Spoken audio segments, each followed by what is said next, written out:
O Sistema, Parte 2, por Henrique Coelho. Bem,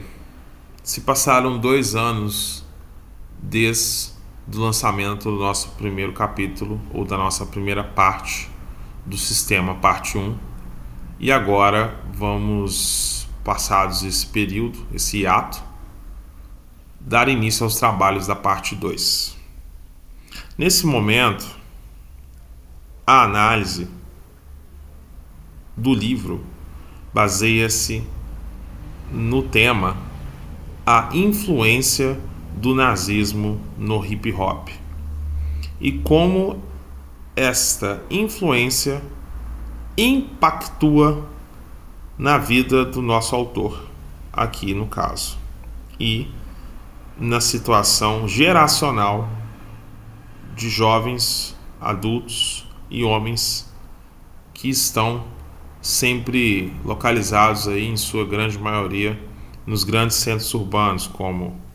Belo Horizonte, Contagem, Betim, região metropolitana, Ribeirão das Neves, Céu Azul, Rio de Janeiro, Grande Rio, São Paulo, região metropolitana, Salvador e Brasília, área que se concentra a maioria da população híbrida e negra do Brasil. Nesse assunto, ou nesse tema, a análise baseia-se em um personagem principal e os seus subpersonagens que vão ocorrendo ao longo do tempo, ou da nossa história. Vamos nos lembrar da citação Latrell. Latrell, 2004, é a versão personificada no filme Das Branquelas do palmiteiro. Essas referências como palmiteiro você pode encontrar no dicionário informal, a pesquisa Google. Ou seja, Latrell é um jogador de futebol muito famoso nesse enredo desse filme característico de subúrbios negros do Brasil, que percorre toda a trajetória do filme atrás de uma mulher branca, de diferente etnia da dele. E sempre ocorre a recusa por parte dessa parceira em relação aos avanços do Latrell incessantemente sobre a mesma, e reforçando o estereótipo que ele quer uma mulher branca para ele, que enquanto ele não se satisfazer com a mulher branca, ele não irá cumprir a sua missão durante todo o filme Das Branquelas, 2004. Ou seja, se você observa que, caro leitor, você já deve ter tido a oportunidade de assistir um anúncio comercial com o ator que faz esse referido personagem, você observa que a audiência fica na expectativa a todo momento de que Latrell vá cumprir o seu desejo, o seu impulso, a sua missão de encontrar uma pessoa branca para ele ter a sua satisfação pessoal cumprida, que, como ele mesmo define, a última que ele encontrou deixou na cadeira de rodas, fecha aspas, Latrell dizendo no filme As Branquelas. Então, esse público, nós podemos definir, cria uma analogia muito forte a esse Latrell, que nesse momento o referido autor busca referências em 1991, Cirilo, como um jovem de periferia numa escola de classe média alta, que lá personifica numa personagem com o nome Maria Joaquina toda a sua angústia e desejo reprimido de aceitação pelo indivíduo ou por essa pessoa de pele branca, ele, Cirilo, 1991, como pessoa negra, pobre, que passa durante um ano dessa novela, que foi originalmente passada em 1991 no Brasil e depois foi reprisada também, anos mais tarde, nessa referência ao palmitagem, Ou seja, o Cirilo era o nosso, ou foi o nosso primeiro palmiteiro oficial no Brasil. O Cirilo, ele conseguiu atingir o objetivo que ele queria somente após ganhar na Mega Sena, na época, e ganhando na Mega Sena, ele consegue realizar esse desejo de se aproximar da Maria Joaquina e transforma o Cirilo, então, no primeiro palmiteiro oficial da história do Brasil. E em seguida, Latrell, 2004, passados 13 anos depois, ele sacramenta a visão, transformando o Latrell como o Cirilo adulto, um palmiteiro adulto profissional. Fecha aspas. Henrique Coelho. Em seguida, você cria uma correlação entre Latrell, o jogador, e os jogadores de futebol brasileiros, que aqui não convém citar os nomes, mas se você for buscar as listas dos jogadores profissionais que são palmiteiros, você vai ver uma listagem enorme, e muitos são matérias de jornais incessantemente que você vê na mídia. E essa correlação entre Latrell e as Branquelas e os jogadores de futebol, os pagodeiros que você observa nas mídias sociais, as referências musicais, essa incessante busca pelo caso a palmitagem, que fica recorrente, mostrando-se na mídia, é uma coisa muito forte e recorrente, mas há uma congruência com outros fatores que a gente define como musicais. Por exemplo, cantores americanos como Jay-Z e Beyoncé. Notórios causa saber que Beyoncé foi consagrada ali nos anos 2000 como a rainha do hip hop, porque se auto-intitulava-se no momento ali no imaginário popular que ela seria uma negra,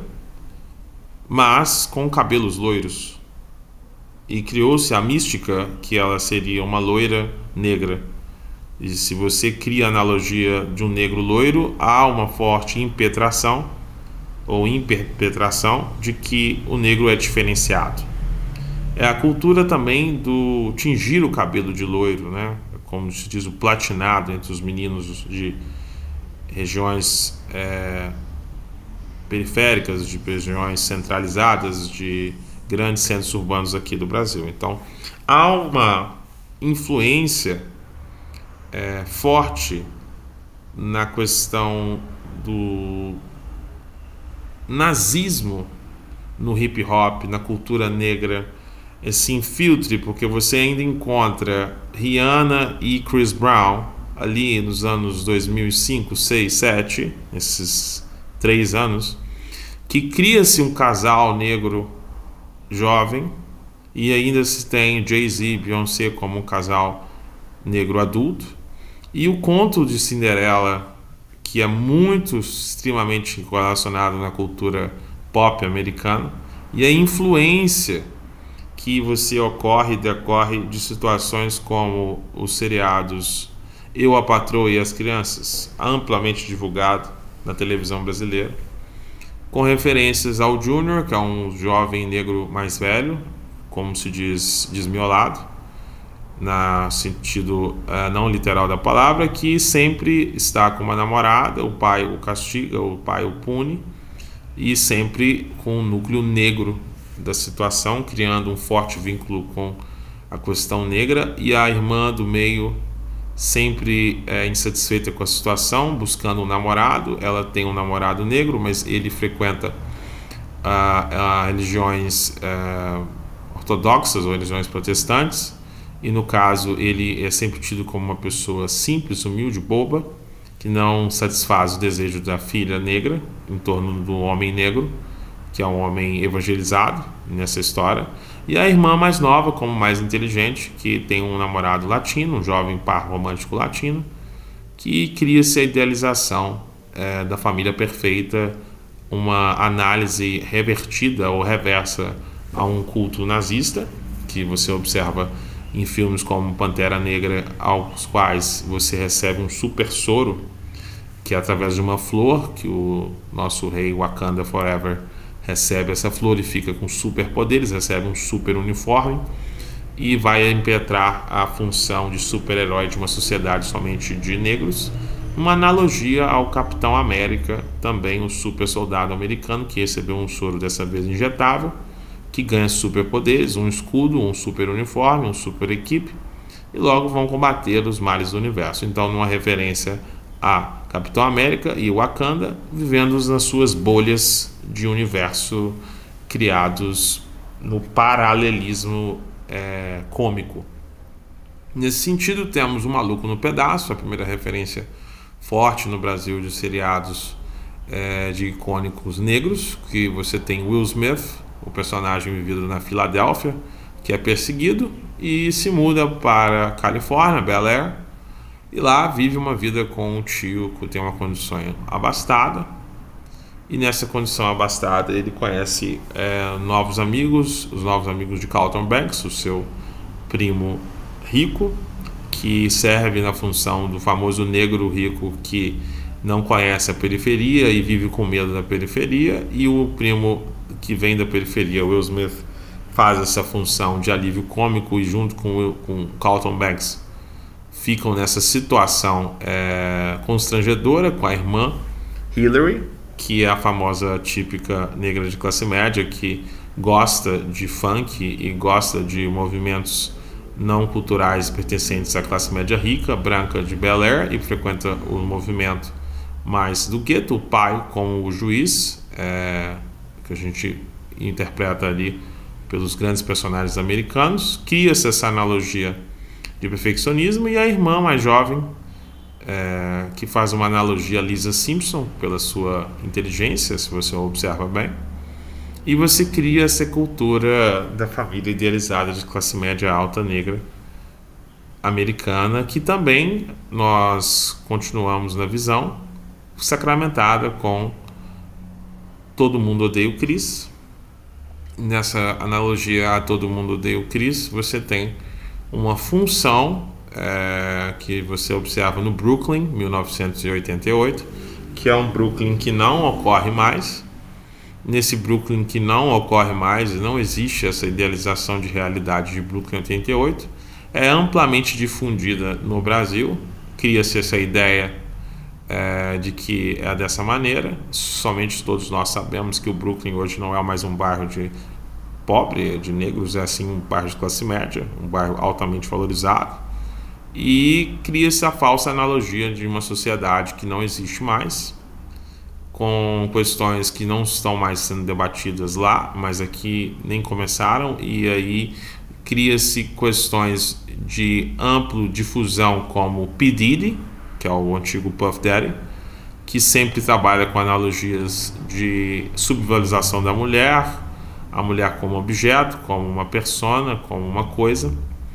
E cria-se também uma alta referência a Ja Rule e musicais referentes à conquista do dinheiro como algo ou uma coisa que vão permitir a esse homem negro ter a ascensão que ele deseja. Você observa nos jogadores de futebol do Brasil a ter o acesso à palmitagem ou a ser um palmiteiro. Refere-se à sociedade que você só pode ser palmiteiro se você tiver uma condição financeira. E esse jovem de periferia negro ali dos anos 80 e 90 é amplamente influenciado por essa palmitagem. Você observa filmes e pessoas, influencers do Brasil, internacionais, negros, que a todo momento pronunciam-se esse discurso incessantemente nas redes sociais sobre o que é palmitar, como é a palmitagem fora do Brasil, o que as palmiteiras gostam, o que elas gostam no homem negro, e reforça-se a cultura, esse estereótipo de palmitagem. Nesse sentido, nós temos Kanye West, um cantor americano que no início de sua carreira se identificava com a causa negra. No momento, hoje, ele já vende produtos de origem nazista nas suas páginas, se você observar aí nos grandes noticiários hoje, assim como as referências que esses nomes aos quais eu citei internacionais estão aqui sendo correlatos. E não é nenhuma novidade que filmes como O Professor Aloprado, dos anos 90, qual faz uma referência ao professor negro obeso como uma pessoa incapaz, como uma pessoa débil, como uma pessoa que não tem capacidade para desenvolver a sua função. Ele é obeso, ele busca sempre emagrecer, nunca consegue. E no personagem vivido ali por então atores americanos, um negro inclusive muito famoso, a gente sabe o nome, que é Ed Murphy, ele cria-se esse personagem. E esse personagem ele chega ao ápice de emagrecer e conseguir uma namorada. Até então, hoje é a esposa do ator Will Smith. Ela é uma negra, magra, mais clara, uma aceitação de sociedade mais idealizada, mais higienizada no contexto do segregacionismo que ocorreu ali no século XX no Brasil. E nessa cultura, ou nessa contracultura, há-se também Norbit e Rasputia, que é a subvalorização da mulher negra através da figura da esposa de Norbit, personagem também de Ed Murphy, ao qual a mulher negra ela é colocada como uma pessoa ignorante,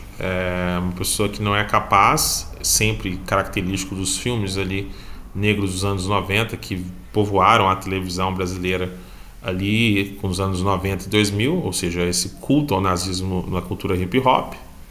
e nas músicas em todos os sentidos, que você pode observar a palavra. E se você hoje ligar o YouTube ou Spotify ou qualquer Netflix ou qualquer filme da rede nacional que ocorreu foi sempre baseado nessa temática. E você encontra diversas citações, diversos personagens, citações em jornais, citações em filmes, em apresentações de Oscars, que você já observou o próprio Will Smith dando uma bufetada no próprio ator Chris Rock de Todo Mundo Odeia o Chris. E você consegue ver e anotar os dados e observar analiticamente tudo que ocorreram ou tudo que ocorreu durante os últimos 30, 40 anos da mídia que foi vendida aqui para a nossa cultura popular, de que o negro ele sofre uma palmitagem massiva com Latrell 2004 e Cirilo ele inverte os valores da palmitagem para a infância e a juventude, as quais os jovens também sofrem a influência, principalmente os jovens negros, para se tornarem ou não se tornarem, mas simplesmente são sobre a influência desse peso de novelas a todo momento, reforçando, de músicas americanas tanto quanto nacionais, em sambas, pagodes ou questões raciais de tudo ou todos os tipos, e sendo bombardeados com essa situação fatídica de que se você é negro, homem, bem sucedido, você é palmiteiro. Nessa questão foram abordados os temas, a influência do nazismo no hip hop, através dos filmes Latrell 2004 e grande referência a Cirilo 1991. Aqui é o professor Henrique Coelho, nessa parte do capítulo sobre a influência do nazismo no hip hop e na cultura brasileira.